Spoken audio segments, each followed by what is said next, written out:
Bonjour et bienvenue à mes lectures intuitives du mois de mars 2023 pour les chemins de vie numéro 9. Je dispose mes cartes présentement. Mes lectures se composent de deux sections. Une première section qui parle de la section gratuite.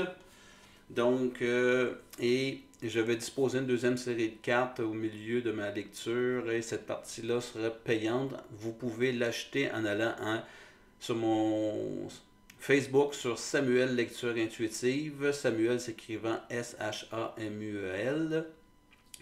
Puis sachez que tous les mois, je fais des forfaits de 4, 8 et 12 lectures que vous pouvez acheter qui vont être beaucoup plus économiques et que le 25 de chaque mois, je présente la lecture intuitive du mois suivant. Je débute immédiatement. Je tire dans le deuxième jeu de cartes un thème à votre lecture intuitive. Et ici, on parle de seul, de sentir seul ou quoi que ce soit. On va aller voir qu'est-ce que ça veut dire. Dans un peu l'énergie avec laquelle vous arrivez, on parle ici d'apprivoiser ce qui est petit. On parle ici de...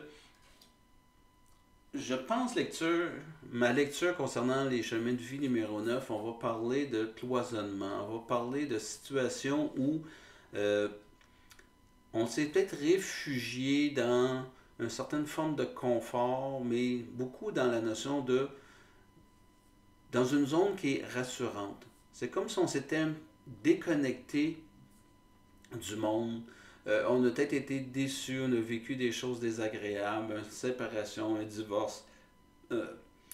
On a peut-être eu des mauvaises expériences de travail qui fait que on se contente de peu. On apprivoise un environnement sur lequel on a du contrôle. Si je vais immédiatement sur un peu le défi, on regarde la carte, c'est une personne qui marche dans un sentier de nuit. Est-ce que vous êtes, je reviens là avec mon cocon, vous êtes dans votre bulle, vous avez tracé depuis un certain nombre d'années une façon de fonctionner qui est réconfortante. Et c'est avec ça que vous arrivez dans votre mois de mars.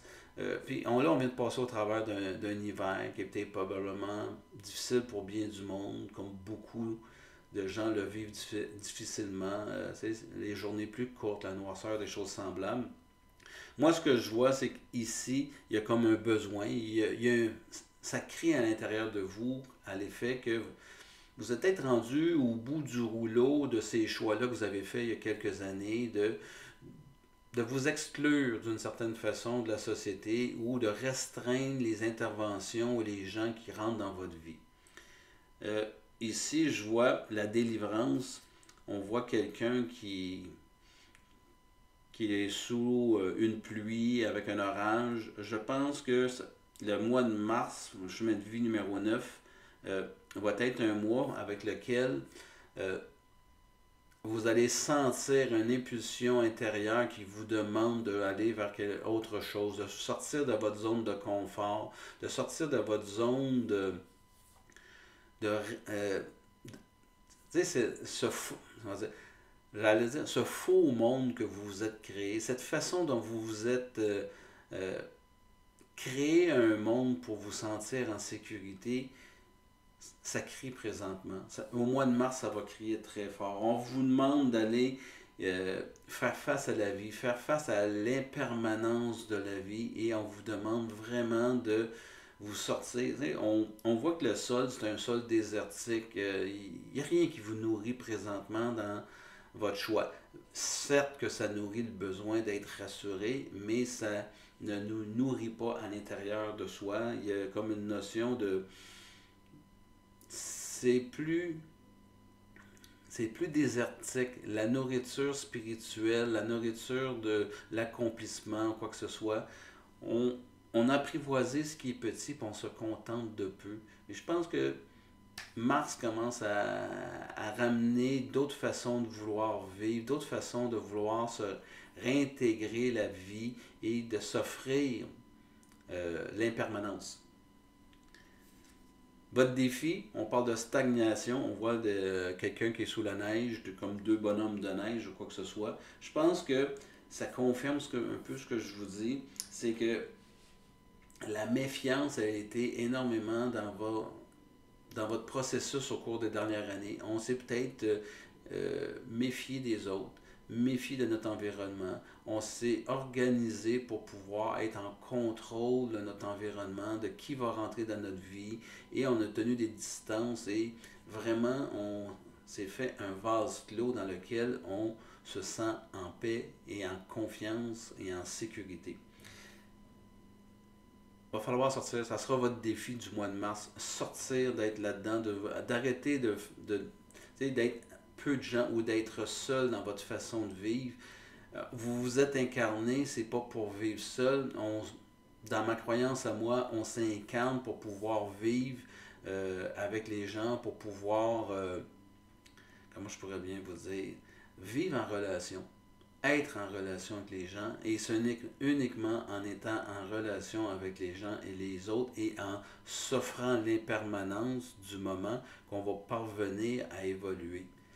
Si vous demeurez dans cette façon de vivre qui est très sécuritaire, ben je vous annonce qu'à quelque part, vous allez manquer de nourriture intérieure, de nourriture spirituelle, de nourriture de l'être.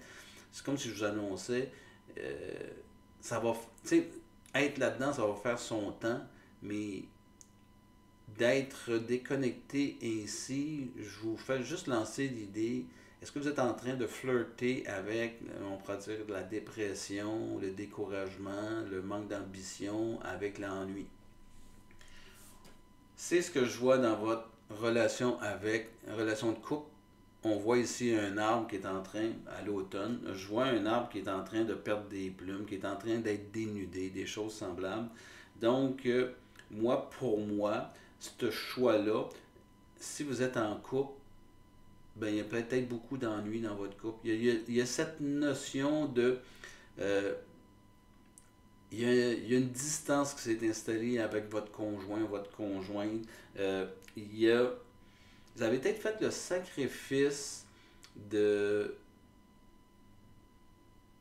de privilégier peut-être la sécurité financière, privilégier la relation liée aux enfants, mais votre relation, vos besoins émotionnels, vos besoins amoureux, vos besoins de tendresse et des choses semblables, elles sont sur la glace. Vous avez perdu des plumes, vous vous êtes encore une fois mis dans un cocon pour arriver à dire, ben, d'être dans ce que je suis présentement, j'ai peut-être plus à gagner qu'à perdre. C'est votre croyance. Mais vous êtes en train de perdre des plumes au passage. Vous êtes en train de vous assécher de l'intérieur. Au niveau de la vie professionnelle, on voit ici la beauté dans ce qui est petit. Je pense que votre vie, vous êtes allé lui donner un certain sens ou la nourrir à partir du travail. Vous avez énormément de gratitude pour le peu.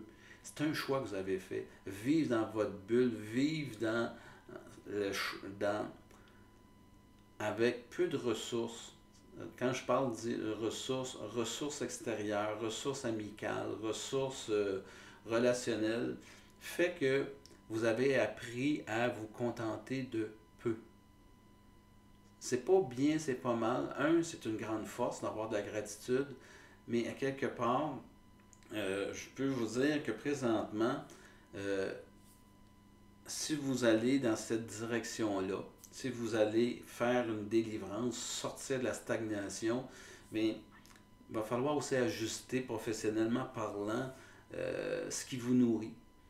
Je vais revenir là-dessus. J'ai hâte de voir la deuxième partie pour avoir un peu plus d'explications à ce niveau-là. Aussi au niveau des amours, je pense que la deuxième partie va vous donner vraiment des réponses plus qu'intéressantes. Au niveau de la vie spirituelle, euh, on voit quelqu'un qui joue de la musique puis qui a vraiment les feuilles qui volent autour de lui. On parle de dispersion. Ce que je crois, c'est que on vous demande de la flûte traversière, c'est ce que je vois sur la photo, c'est comme si vous devez vous exprimer.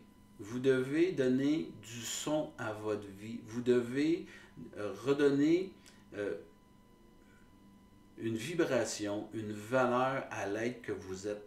Parce que l'exclusion que vous vous êtes donné, le choix de vous exclure, de vivre dans votre cocon, ne vous permet pas de vibrer de votre pleine lumière. Donc, c'est à quelque part, euh, si vous allez vers cette délivrance-là, de vous délivrer quoi que ce soit, faites attention de ne pas partir dans toutes les directions. Un peu, c'est comme on dit, on prend un enfant, on va le restreindre, on va le priver de certaines choses, et lorsqu'il sera exposé à de l'abondance face à ce sur quoi on l'a privé, ben il y aura comme pas de retenue. Ben, c'est un petit peu ça. Vous allez sortir de votre cocon. Il y a eu énormément de retenue, de contrôle pour survivre. J'entends beaucoup le mot survivre dans cette société. Ben, d'aller vers autre chose, si ça se présente, si c'est agréable ou quoi que ce soit, est-ce qu'on voudra vivre à 110 000 à l'heure du jour au lendemain? Il va falloir faire attention de ne pas trop se perdre dans cette nouvelle avenue qu'on va prendre dans notre vie. Le point suivant que je veux vous parler, on parle de discipline. Euh, pour pouvoir aller de l'avant, la fin du mois, si vous aimez mieux, on vous demande présentement de dire oui, c'est bon cette délivrance-là ou quoi que ce soit, mais il va falloir mettre certaines disciplines, certaines autorités. On ne peut pas tout lâcher du jour au lendemain.